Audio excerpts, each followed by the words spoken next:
It's Deep Work Fast, and I'm Chris Grimm, and I am so happy to be with you because for a few minutes there, didn't think it was going to work.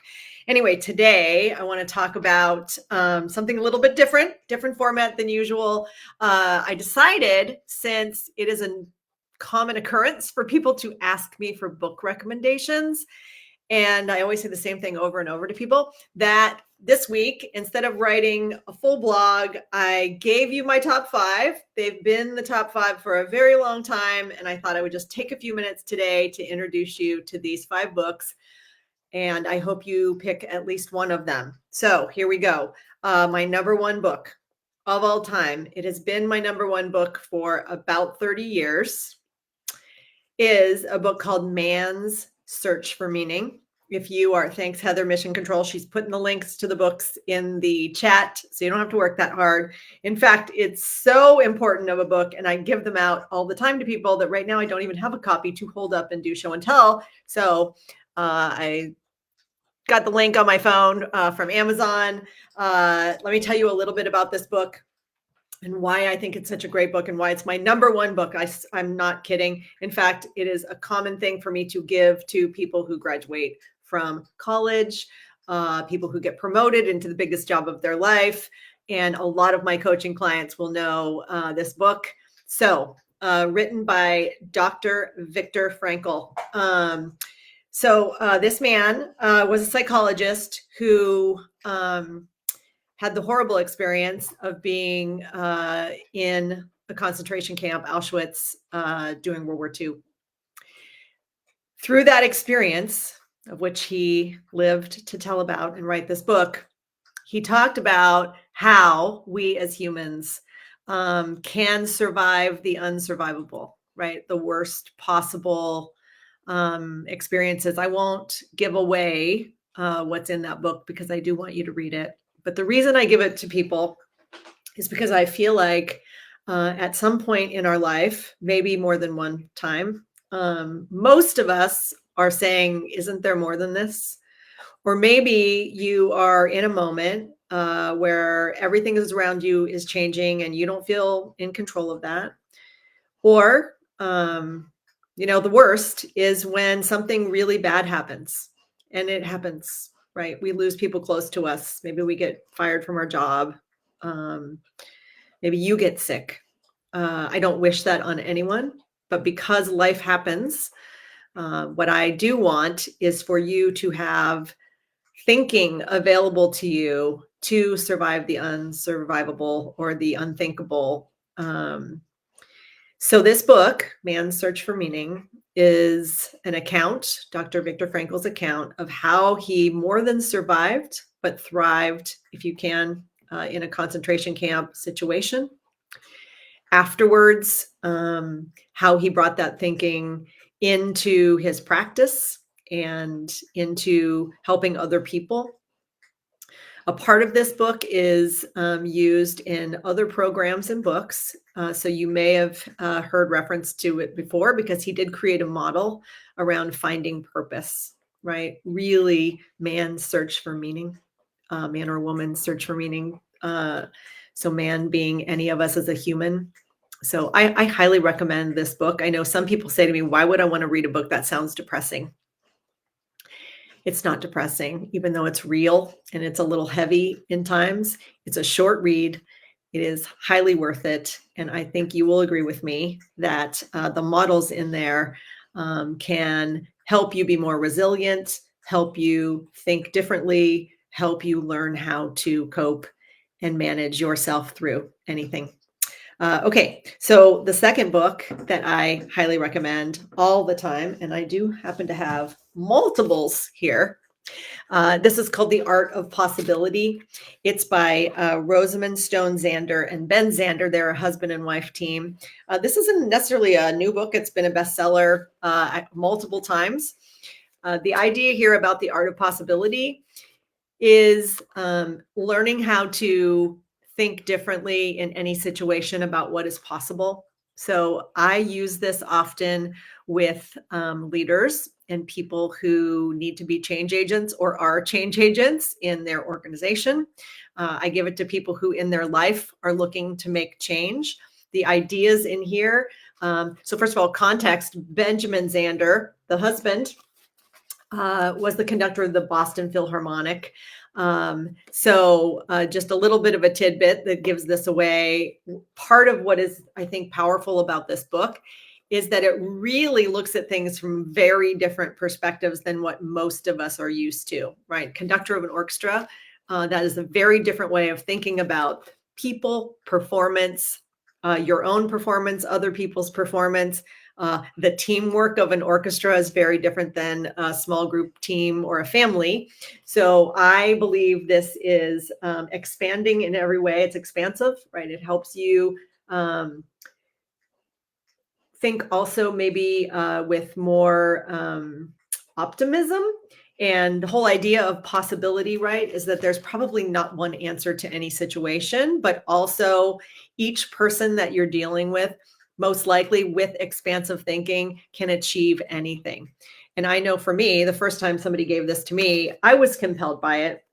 Like I said, I won't give it all away, but there's layers in here about motivating. There's layers in here about new ways of thinking, no matter what the situation is. And like I said, I give it to change agents because oftentimes, as you probably know, when we are in situations where change is happening to us or we're driving that change, oftentimes there's resistance. And the resistance is usually around the thoughts people have when they can't have possibility thinking, right? Where something is keeping them attached to old things, attached to old thinking, even if they know that the old ways weren't working anymore. We as humans are habitual, right? So we get stuck there.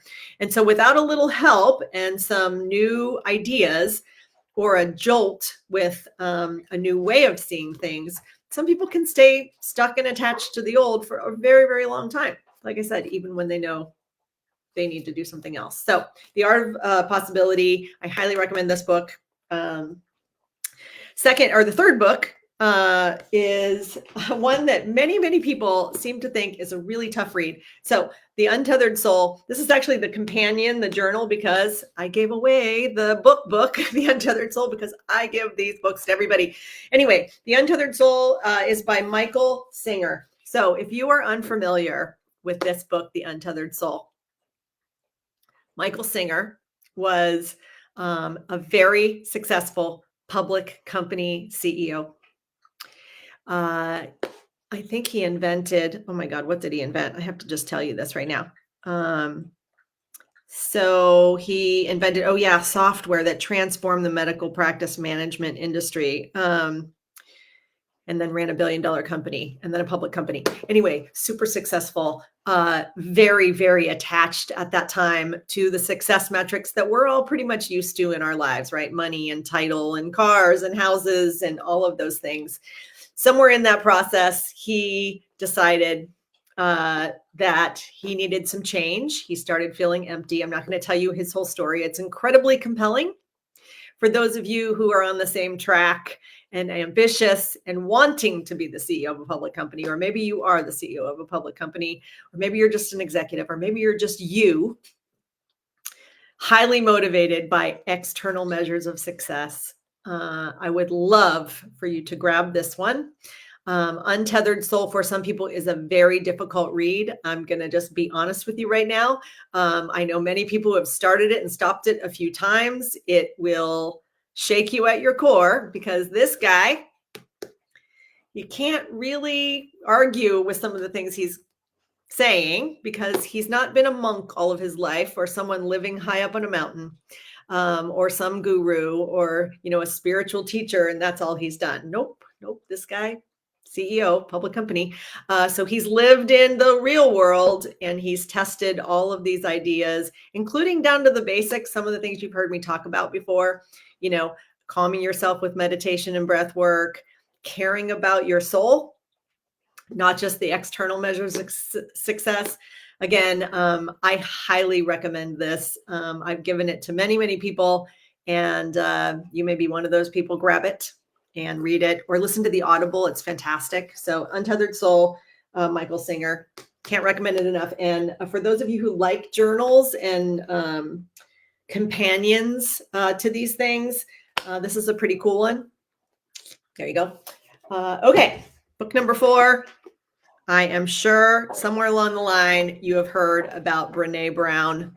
But I was surprised last year working with an international global executive team of a fintech company that some of the executives from outside the US had never heard of Brené Brown. So we had fun because I sent them her TED Talks and then, of course, gave them this book, which is called Daring Greatly: How the Courage to be Vulnerable Transforms the Way We Live, Love, Parent, and Lead. So I don't know how many copies this has sold, but it's a lot. Brené Brown, if you have heard of her, you probably are familiar with her groundbreaking research. She was a researcher first, exploring how when we are able to be courageous and be vulnerable with the people around us at work and in our home, that it transforms those relationships, right? Giving us more influence, but also more importantly, allowing those relationships to be deeper, to be more meaningful, for trust to be almost unshakable. So, like I said, I don't know how many books Brené Brown has written as of this moment. It's a lot. She's incredible. If you want the Audible with her reading it, is fantastic. Like I said, there's a TED Talk that was before the book on vulnerability. For some people, vulnerability seems to be a new idea because in your home, maybe you didn't learn about this. I can't really say enough about how good this is and why I recommend it. And sometimes even whole companies, I recommend that they do leadership programs designed around this book and the concepts in it, because we're moving so fast. And if in fact you or other people don't have the space, don't feel like you have the permission, or aren't in a situation that is what people call psychologically safe, people might hold back, right? And then not get to the meat or the most important parts of your story. And oftentimes the most important parts of our stories are the things that take courage, right? We have to tell the whole truth. And when that happens, when people can tell the whole truth, it makes a difference, right? It changes the whole interaction. It moves us from shallow interactions to deeper, trusting interactions. Because if you, the boss, can be vulnerable with your people, right? I'm not feeling well today. I'm not at my best. Maybe sharing even life stories with people that, cross over the line from shallow, but completely honest. It opens the door for other people to know you are safe for them to be honest too. And it is amazing what happens to teams. Let me just say that first of all, but also families when they start to adopt some of the principles in here. The last thing I'll say about Daring Greatly that I think we can't skip over is that the things in this book sound simple. And when Brené Brown is talking about it on the videos, it does look and feel simple to people. I promise if you would talk to any of our clients who use Daring Greatly in their leadership programs and in coaching, they will tell you that putting all of these things into practice is usually hard work, but worth it, right? So like I said, you're going to pick one of these books. Maybe this is the one. And if you are thinking about reading a book with your whole team, this would be a great one. There's great discussion that comes out of this. Okay, enough about this. Last one, Flow. So if you haven't heard of this, it's been around for a while. I can't even say the man's last name, so I'm not going to try. That wrote this book is a very long, I think Ukrainian or Russian name. I honestly, you can't see it. It has probably 15 letters. His first name is Mihaly. He is a doctor, by the way, a psychologist, who all of his work was around creating optimal experience. So this, for me, is a super compelling book. I give it to people. We work in a lot of organizations that have developers, tech organizations, right, where people are measured in their performance by their output, the quality of their output, but also the amount of output, specifically if they're actually developing and coding. But also in other contexts, it works. But the reason I adopted this book into my top 5 is because that I find when people start to think about their life and their work experience in a new way, right? To stop thinking about the things we're doing transactionally and start to think about finding a flow that is optimal, your whole life experience changes. Now, some of the parts of this that share research, I think are very compelling. It talks about the fact that if people spend more time in flow, like loving what you're doing what you love, loving what you're doing, that you're generally a more happy person all through your life, not just in those moments, right? And the more, it seems like a duh, right? But it's not. Come on, you and I both know this, right? A lot of people are trudging through their day, doing things because they have to, not because it brings them any sort of satisfaction. And I know you, we think that's normal. Shouldn't be normal. And this is proof, right? This is actually, from a messaging standpoint, but also just from a foundational thinking standpoint, a paradigm shift for many people, which is, again, why I adopted it and started giving it to clients, because, 28 years in, I hear a lot of stories, and a lot of them end up with people talking about all the things they hate doing that they have to do. And I started realizing that that wasn't going to change until more people, leaders, team leaders, people in the workplace, heads of HR, CEOs, etc. And then in our personal lives, that we adopt new thinking, first knowing that this exists, right? That you don't have to spend all day, every day trudging through things that you don't like. There is stuff you might have to do, but if you can start to create a job for yourself, choose a job for yourself, choose a life for yourself, and hopefully for your children, right? Encouraging people to look for this, to find it, and to want to have a happy life that's in flow. Not that old school thinking, by the way, where we're at work and we just, we get to the weekend or we go on vacations to have happiness and goodness and flow, and then we go back to work and we trudge through it. Like, that's old. We don't need that anymore. So, all right, I've given you 4 books. Man's Search for Meaning. Let's see if I can remember them. I'm losing my mind. Okay, number 1, Man's Search for Meaning, Viktor Frankl. 2, The Art of Possibility, Zander and Zander. The Untethered Soul, Michael Singer. Daring Greatly, Brené Brown. And Flow, Mihaly Mihaly. I'm terrible. The poor man. I'm so sorry. Can't say it. The book is worth it, though. Read the book. If you can pronounce his name, you can tell me about it. All 5 of them, my top 5 on a list of probably about 50 books, but these have not moved in at least 10 years. I give them to people all the time. Please pick one. Our blog lists them all. Heather's got the links there. So thank you for joining me for Deep Work Fast. I know this was a little different than normal, but a lot of goodness here. And what I have noticed is that when people are not reading, not spending time curious and learning, we get stuck. And we get stuck because we're stuck in the habitual patterned thinking of our all day, everyday things. That does not lead to innovation. It does not lead to fun. It doesn't lead to great problem solving, but aha moments from new, compelling ideas. That makes a difference. So like I said, pick one for yourself. And if you're a leader, pick one for your team. Add some spark, add some new ideas. Okay, this was Deep Work Fast. I'll see you next week. Bye.